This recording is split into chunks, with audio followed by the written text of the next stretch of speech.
Hey guys, it's Monday. இன்றைக்கி எங்கள் வீட்டுக்கார அம்மாவுக்கு என்ன சொல்லி கொடுத்தேன்னா உப்புமா. இந்த உப்புமானாலே ஃபஸ்ட்டு எனக்கு ஞாபகம் வருது, எங்கள் அப்பாவுக்கு இந்த சமயம் தான் நான் ஃபஸ்ட்டு பண்ணி கொடுத்தேன். அப்போ நான் வந்துட்டு பயங்கரமாக சொதப்பியிருக்கேன். ஸோ எனக்கு ரொம்பவே பிடிக்காத ஒரு டிஷ்னால் அது வந்துட்டு உப்புமா தான்.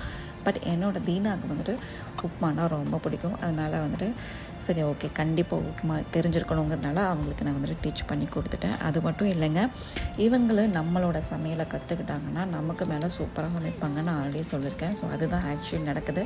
இல்லை நான் வந்துட்டு இவ்வளோ நாள் நானே சமைச்சு சாப்பிட்டுட்டு நமக்கு பிடிக்காதில்ல. ஸோ மற்றவங்க சமைச்சு கொடுக்கும்போது வந்துட்டு ரொம்பவே பிடிக்கும். ஸோ அது மாதிரி இருக்குதா என்னன்னு எனக்கு தெரியலை.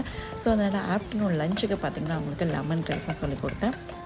அது மட்டும் இல்லை, நம்மளோட கிராசரி ஐட்டம்ஸ் முக்கால்வாசி ஐட்டம்ஸ் அவங்களுக்கு என்னென்னே தெரியாது. ஸோ நான் சொல்லி கொடுக்குறத வச்சு அவங்க இவ்வளோ தூரம் பண்ணுறதே ரொம்ப பெரிய விஷயம். ஸோ எனக்கே டஃப் காம்படிஷன் கொடுப்பாங்க போல இருக்குது.